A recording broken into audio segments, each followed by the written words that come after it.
Is 1 million Casper good enough? Even though nothing I say is financial advice, many people like to ask me that question, and I'm going to explain why I don't think that's that bad. Because first of all, my price target for Casper during this born is 25 cents.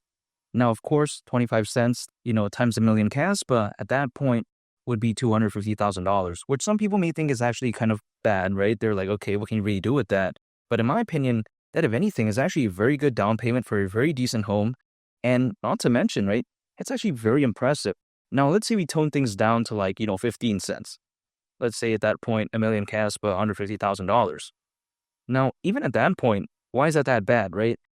First of all, I know a lot of people out there that would be very happy with that, even though I can't speak on anyone's behalf. But not to mention, even if we tone things down to, let's say, 5 cents, even at that point, a million Casper, $50,000, many people would consider that very good in terms of, backpacking, in terms of traveling. What do I mean by that? I personally know some friends out there that don't, have even that much, right? But then they go around for years traveling around the world.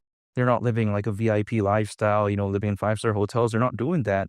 But then still they're able to travel, have a new experience, whatever the case may be. Now, these are all just hypothetical scenarios, of course. I'm just speculating. But when people ask me, hey, is a million Casper, good enough? Is it bad? And all this type of stuff. Well, personally for me, I think it's actually a very decent amount. I don't see why it's that bad whatsoever. I get it, right? It's not like 10 million Casper, 5 million. But again, a million, in my opinion, theoretically, at least for me, I don't think it's so bad.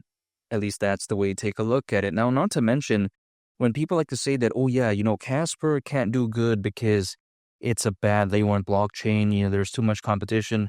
Well, let's break this down. First of all, it's not a bad layer 1 blockchain in my opinion. I think it's actually very good. But second of all, people seem to think that when it comes to Casper, there's too much competition. Well, there is, in my opinion, but it doesn't necessarily mean that Casper won't be doing good because, from what I've seen, right, usually people look for the next big thing. They want to look for something that's exciting, that's interesting, that's new. And I get it. There's many alternatives, right? But then Casper is just this up and coming, layer 1 blockchain that if you take a look at the price chart, it really hasn't had a true quote unquote bull run yet. And I think sometimes people do look for that. Not to mention, despite, Casper, not being the smallest project out there, it still has a lot of room for hypothetical growth. And a lot of people, oftentimes, they do like that. That's what they look for, right?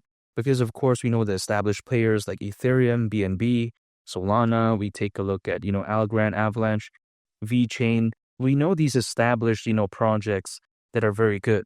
They're very established, but oftentimes people, again, want to look for the next big thing. And I think Casper could very well fit that, standard, right? Or fit that, criteria. Now, some people may be thinking that, okay, Casper, the adoption's too bad.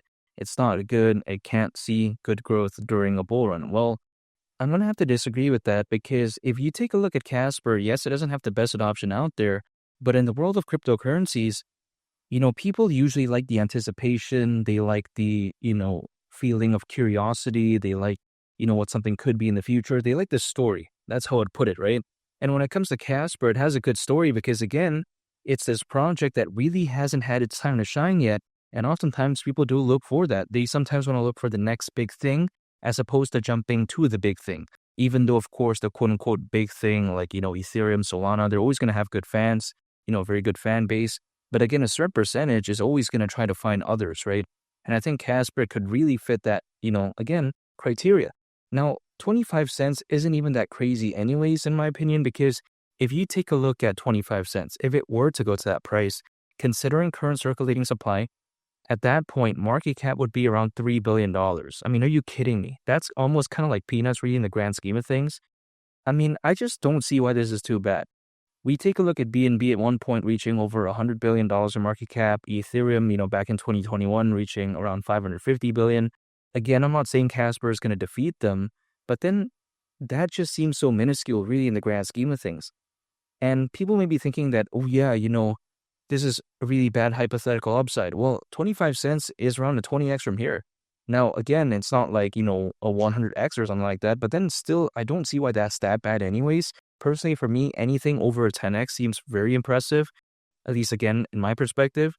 And I don't think Casper really needs to do that much in order to hypothetically become pretty good, at least in terms of percentage price increase, in my opinion. I mean, again, when I take a look at 25 cents, it really seems like something that doesn't seem too extremely difficult, especially again when I consider the market cap. If Casper needed like a $200 billion market cap or something like that in order to reach the price of 25 cents, then of course, that's not realistic in my opinion. But of course, again, this doesn't seem too bad, at least for me. Now, I don't think this bull run is over, at least yet, because of course there's going to be the end of the bull run. But some people may be thinking, okay, what makes you say that? Take a look at Bitcoin, take a look at Ethereum. They say all this, right? But then in my opinion, historically speaking, as a worst case scenario, there could still be ways to go. Why do I say that? It's because usually, historically speaking, as a worst case scenario, altcoins, they typically peak around 18 months after a Bitcoin halving event. And the last Bitcoin halving event happened in April of last year. So 18 months from then is actually on October this year. Now, this is based off history. There's no surefire, guarantee when it comes to this. But in my opinion, it's something I'm going to pay attention to because I really do believe that this bull run is far from over. I mean, according to Crypto.com research, we have over 600 million crypto owners. That's over 500 million individuals, more than ever before in history, again, owning cryptocurrencies. I highly doubt that, what we saw most recently was like the peak. I just have a hard time believing that. It's not like Casper really did much anyways. I mean, if you think about it, right? However, the way I view it is that, hey, you know what? When it comes to this bull run overall, I still think there's a ways to go. And when it comes to Casper, it hasn't had its time to shine yet. But I think theoretically and hypothetically, it will eventually. And I'm going to pay attention to this. I've been acquiring Casper for years. I mean, just think about this, right? I've been acquiring Casper ever since 2021. So really, the way you take a look at it, I've been through, the ups and downs, right? When it comes to Casper, I've been through, the debacles. I've been through all this type of stuff. But you know what? Even despite all that, I haven't sold any Casper whatsoever. I haven't given up. And I still believe in this. I still think there's a ways to go. And I just think that the lower something is theoretically, the more room it has to grow. All I got to do is stay patient. I can't guarantee anything when it comes to Casper, but I made it this far. I'm going to wait and see. 25 cents doesn't seem too ridiculous. And when people like to ask me, hey, is a million Casper good enough? Again, it's pretty subjective because some people may think, it's too little. Some other people think it's a lot. Some think, it might be so-so, right? It really depends, but in my personal opinion, if someone asked me that question again, is a million Casper good enough? I would say yeah. I don't see why it's a bad amount. It's not the best, right? But then it's not the worst either. I think it's a very good amount theoretically, and that's how much I love Casper. I still believe in it. I get it, Other projects out there have outperformed it, historically speaking, but I'm still going to believe in this, and I'm not going to give up when it comes to Casper. 25 cents is still my price target for this bull run. And make sure to subscribe if you gain value from this video. Greatly appreciate it. It's only the captain, and I'll catch you all on the next one. I'm out. Peace. Bye.